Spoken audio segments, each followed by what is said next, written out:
जनकों का संकरण, नर इंटू मादा जनकों का संकरण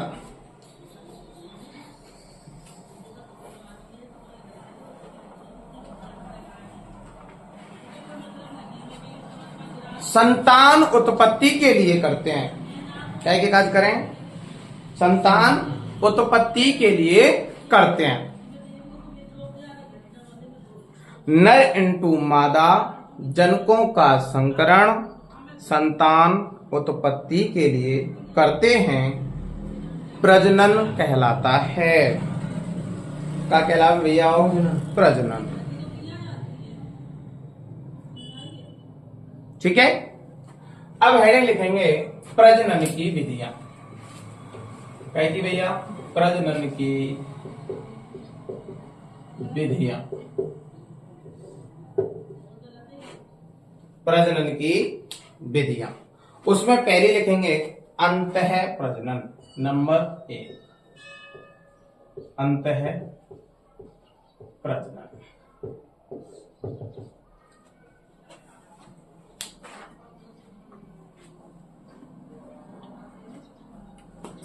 ठीक है।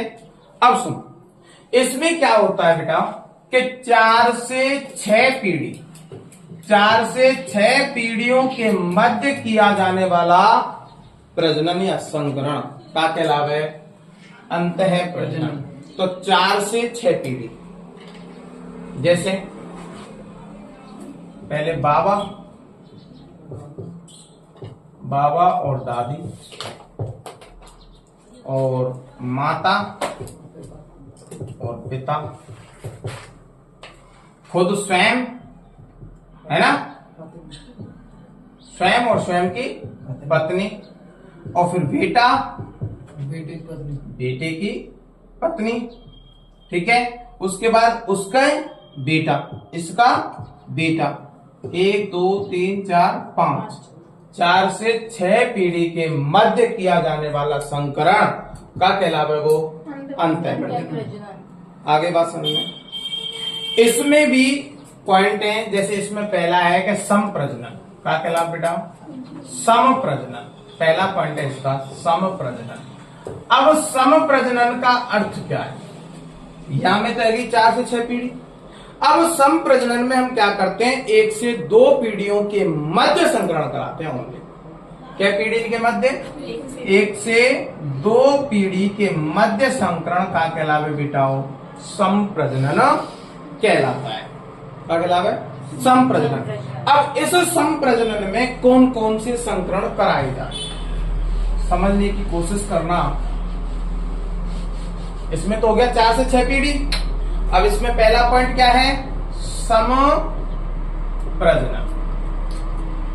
ठीक है। अब सम प्रजनन में 1 से 2 पीढ़ी, 1 से 2 पीढ़ी के मध्य जब संकरण कराया जाएगा तो 1 से 2 पीढ़ी लगाओ। देखो, एक तो माता के साथ किसका संकरण? बेटा का संकरण कराना है 1 से 2 पीढ़ी में। जब माता के साथ बेटा है तो पिता के साथ कौन होगी बेटा? बेटी। शाबाश। पिता के साथ बेटी का संकरण, और भाई के साथ बहन का संकरण। किसका? इन्हीं के अलावा कोई संकरण और दिख रहा होगा 1 से 2 पीढ़ी में?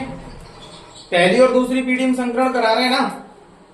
तो माता और पिता एक पीढ़ी है ना, उसकी हम संतान है, तो वो कौन सी पीढ़ी है? दूसरी पीढ़ी। जब पहली पीढ़ी में और दूसरी पीढ़ी में संकरण होगा तो कौन सा संकरण कहलावे? वो संप्रजनन। कभी भी क्वेश्चन में आ जाए कि माता और बेटा, पिता और बेटी, या भाई और बहन आपस में संकरण करते हैं तो कौन से में आवेगो? संप्रजनन में। कौन से में आवेगो? संप्रजनन। बात आगे समझ लो, आगे कोई दिक्कत तो ना है? तो यह पॉइंट लिख लो, फिर और अगला देखो। पहले अंतः प्रजनन में लिखो। अंतः प्रजनन में इसमें 4 से 6 पीढ़ियों के सदस्यों के मध्य, इसमें 4 से 6 पीढ़ियों के सदस्यों के मध्य, इसमें 4 से 6 पीढ़ियों के सदस्यों के मध्य संकरण या निकटतम संबंधी सदस्यों के मध्य निकट क्या बोला था? या निकटतम संबंधी 4 से 6 पीढ़ियों के सदस्यों के मध्य प्रजनन अंतः प्रजनन कहलाता है। वो एक्स्ट्रा बोल दिया, उसमें संप्रजनन याद आ जाता। मध्य प्रजनन इसमें 4 से 6 पीढ़ी 4 पीढ़ियों के सदस्यों के मध्य प्रजनन अंतः प्रजनन कहलाता है। संकरण या निकट वो क्या है? दूसरे की बा में आ गई है, थोड़ा सा एक लाइन। इसमें 4 से 6 पीढ़ियों के सदस्यों के मध्य प्रजनन अंतः प्रजनन कहलाता है। ठीक है, अब लिखो नंबर 1 संप्रजनन। हाँ, समप्रजनन। अब संप्रजनन में पहलो है जी देखो, 1 से 2 पीढ़ियों के सदस्यों के मध्य 1 से 2 पीढ़ियों के 1 से 2 पीढ़ियों के सदस्यों के मध्य 1 से 2 पीढ़ियों के सदस्यों के मध्य संकरण 1 से 2 पीढ़ियों के सदस्यों के मध्य संकरण या निकटतम संबंधी सदस्यों के मध्य या निकटतम संबंधी सदस्यों के मध्य या निकटतम संबंधी सदस्यों के मध्य संकरण संकरण संकरण समप्रजनन कहलाता है। संकरण समप्रजनन कहलाता है। बात आ गई समझ में? भाई निकटतम हमारे कौन है? यही तो है निकटतम, खास बेटा बेटी भाई बहन। तो जैसे में लिख देना बेटा, माता के साथ बेटा का क्रॉस, पिता के साथ बेटी का क्रॉस और भाई के साथ बहन का क्रॉस।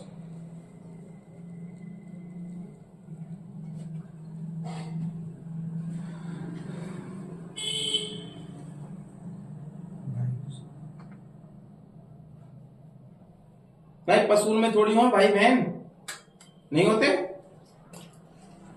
फिर तुम लिखो क्यों रहे ऐसे? समझ में आ जाता। ठीक है, अगला देखो। सब में होते हैं बेटा भाई बहन तो, पर हम क्या है पशुओं पे गौर नहीं करते। क्या पता कौन को है, कौन से को ना है ना? हमें संकरण कराओगे। हाँ, हमें तो संकरण कराना है। अगला लिखो दूसरा। दूसरे में लिखो बेटा अंतःवर्षीय प्रजनन। अंतःवर्षीय, यही में दूसरा है। हाँ, अंतःवर्षीय प्रजनन। इसमें क्या होता है बेटा? 3 से 6 पीढ़ियों के सदस्यों के मध्य क्या किया जाता है? संकरण किया जाता है। 6 पीढ़ी, 3 से 6 पीढ़ी के मध्य। जब 3 से 6 पीढ़ियों के मध्य अगर हम संकरण कराते हैं तो बेटा इसमें चाचा चाची, सौतेली माँ, सौतेला बेटा, सौतेली मतलब जितने भी हैं सब आ जाते हैं। क्या ऐसा संकरण जिसमें 3 से 6 पीढ़ियों के मध्य संकरण होता है कौन सा है? अंतःवर्षीय प्रजनन। अब इसमें होता किस किस के साथ है? जैसे माना कि चचेरी बहन। कौन भैया? चचेरी बहन जी। चचेरी का मतलब है चाचा की बेटी, है ना? चचेरी बहन। जब ये चाचा की बेटी का क्रॉस बेटा हमेशा ममेरे भाई के साथ, ममेरे भाई मतलब मामा को लड़का का कई में आगे अंतःवर्षीय प्रजनन। उसके बाद बात करूं चचेरे या ममेरे भाई, या तो चचेरे भाई होंगे या फिर कौन सा होगा? ममेरा भाई होगा। ममेरे भाई के साथ बहन का, गुरु जी चचेरे चाचा को लड़का या मामा के लड़का को क्रॉस स्वयं की बहन के साथ। ठीक है, पशुओं का सिस्टम है। उसके बाद बात करूं तो सौतेले भाई, सौतेला होता है ना, सौतेला का क्रॉस बहन के साथ। ठीक है, पूरी भैंसों में ससोतले पानी। और पोते का क्रॉस, देखो पोते का क्रॉस, पोते का क्रॉस दादी के साथ, आवाज बहुत जल्दी बोले हो। पोते का क्रॉस दादी के साथ, तो जब पोता को क्रॉस, पोती का क्रॉस दादा के साथ या बाबा के साथ, है ना। पोती, पोती का क्रॉस किसके साथ किया? दादा के साथ। ये कौन सा संकरण है? अंत्यवर्षीय प्रजनन, जहाँ 3 से 6 पीढ़ियों के सदस्यों के मध्य क्या कराया जाता है? क्रॉस कराया जाता है। चचेरी बहन के साथ ममेरे भाई का, चचेरे या ममेरे भाई के साथ बहन का, सौतेले भाई के साथ बहन का, यहाँ भाई नहीं लिखा याद रखना, और पोते का दादी के साथ और पोते का दादा के साथ। ये कौन सा संकरण है? अंत्यवर्षीय प्रजनन। लिखो तो अंतर्वर्षीय, अंत्यवर्षीय में लिखो 3 से 6 पीढ़ियों के सदस्यों के मध्य,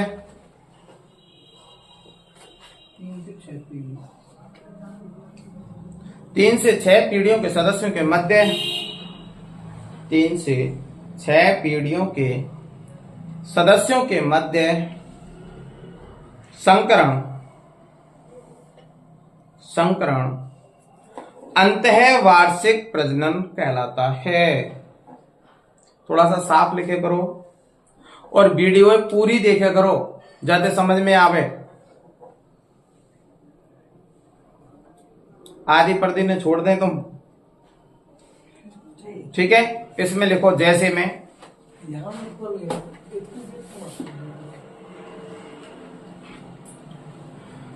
लिखो भैया चचेरी बहन इंटू ममेरे भाई। हाँ जैसे में, चचेरी बहन के साथ क्रॉस कर रहे हैं ममेरे भाई।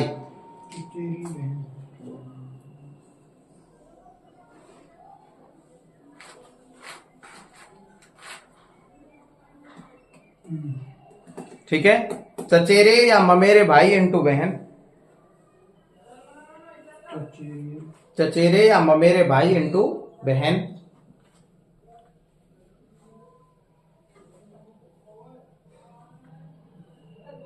नोट्स हमेशा काम आएंगे, हैंड टू हैंड बढ़िया राइटिंग में और बढ़िया कॉपी बनाया करो, ठीक है। अगला लिखो सौतेले भाई इंटू बहन, सौतेले भाई इंटू बहन।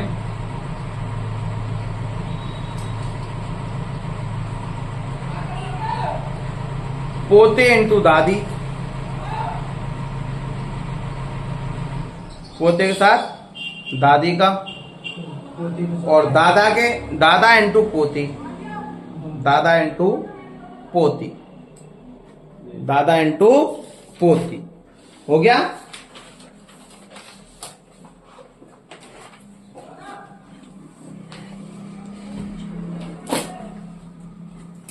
ठीक है, अगला पॉइंट दादा इंटू पोती।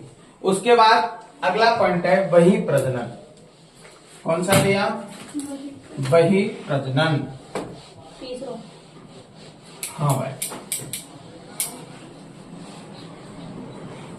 बही प्रजनन में क्या होता है? इसमें किसी से भी किसी का रिश्ता नहीं होता, किसी का भी किसी से रिश्ता नहीं होता।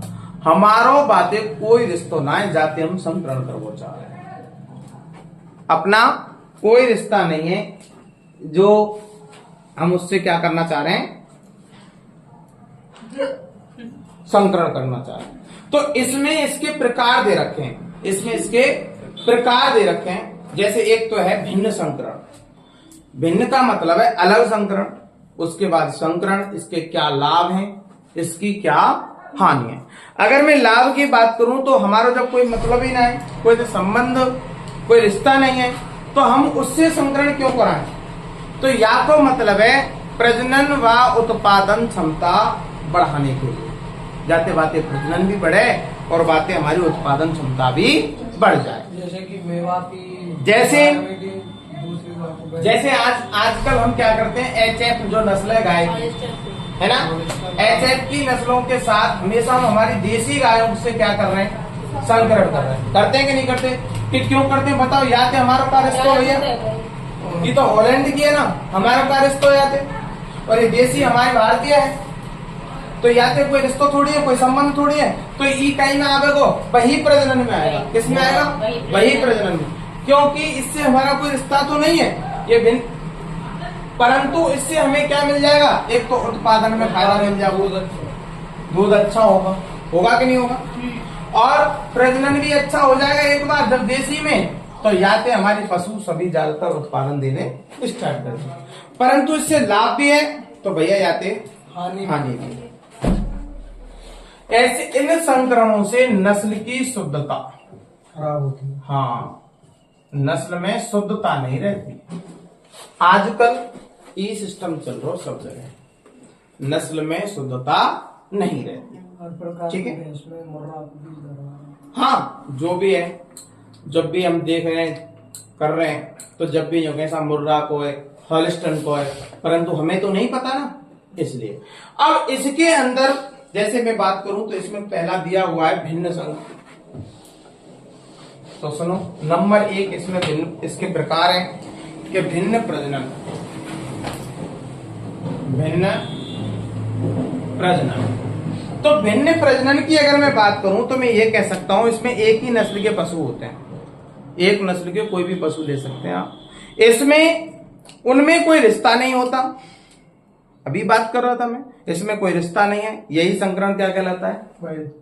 भिन्न संकरण है, और ये सबसे सरल संकरण है। तो भिन्न में निकालने के उदाहरण की कोई जरूरत नहीं है, कोई मैटर नहीं है।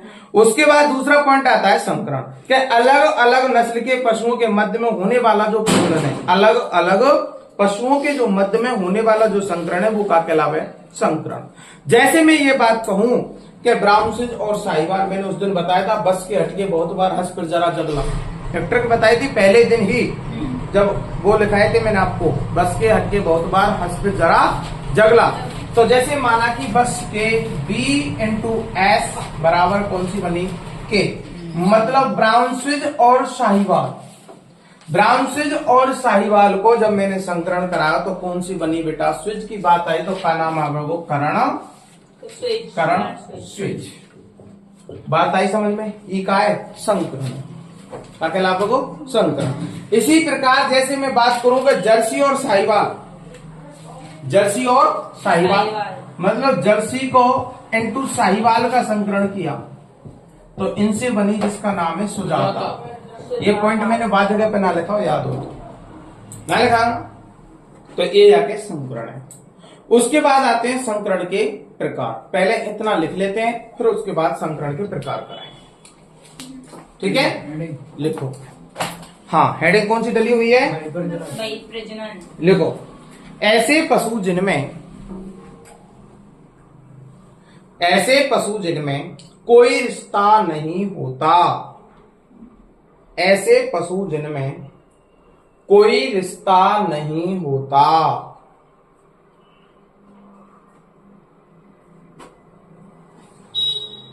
जिनके साथ संकरण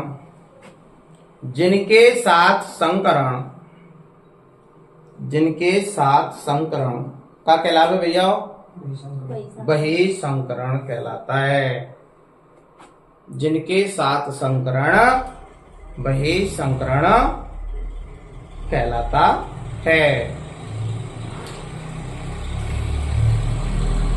उसके बाद लिखो लाभ। क्या लाभ बताओ मैंने बेटा यहाँ को? क्या लाभ बता लिखो? हाँ, प्रजनन व उत्पादन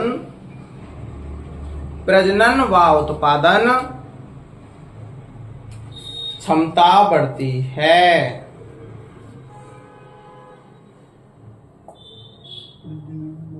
हाँ, प्रजनन व उत्पादन क्षमता बढ़ती है।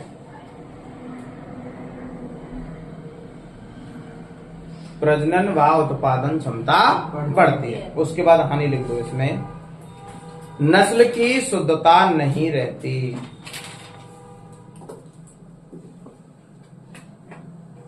नस्ल की शुद्धता नहीं रहती।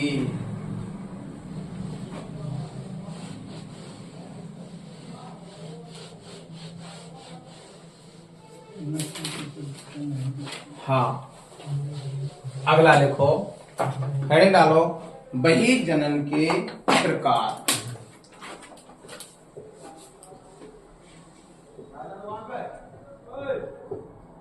जनन के प्रकार। बही जनन के प्रकार में पहला पॉइंट डाल दो बेटा, भिन्न संकरण। नंबर 1, भिन्न संकरण। इसमें लिखो, बोलूं, लिखो, एक ही नस्ल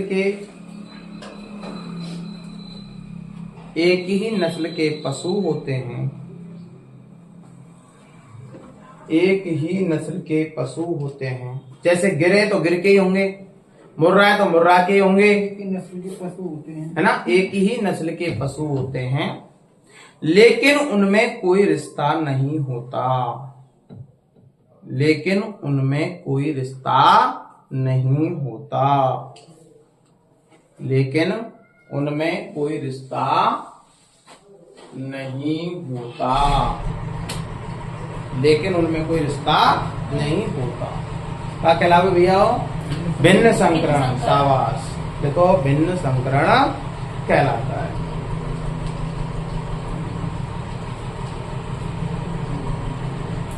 भिन्न संकरण कहलाता है।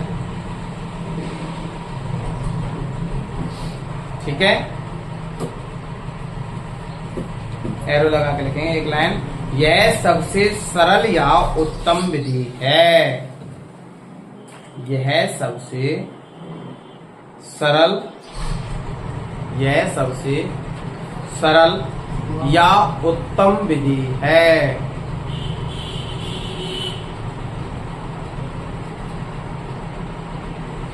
यह सबसे सरल या उत्तम विधि है। ठीक है, नंबर 2, दूसरा पॉइंट डालो, संकरण। नंबर 2, संकरण।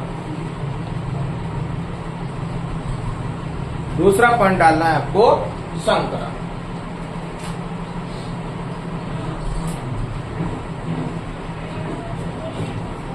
संकरण में लिखो, अलग अलग नस्ल के पशुओं के मध्य में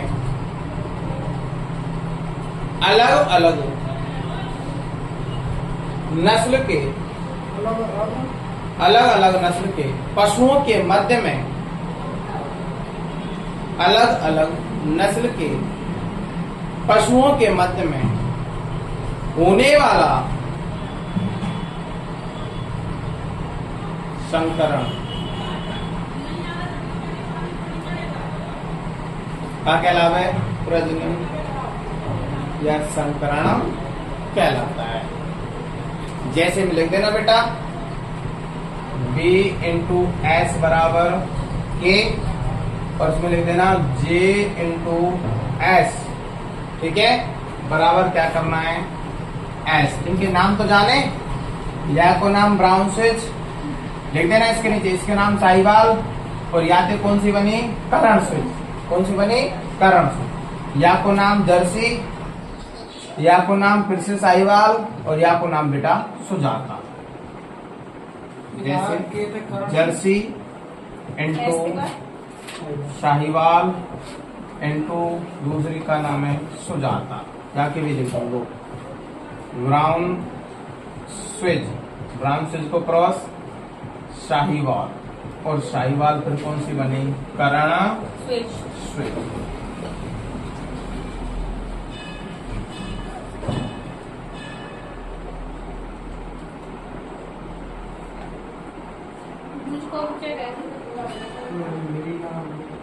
ठीक है,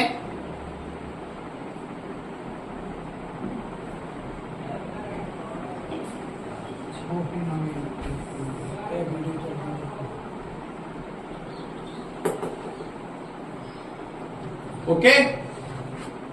अगली हेडिंग डाल दो, संकरण के प्रकार।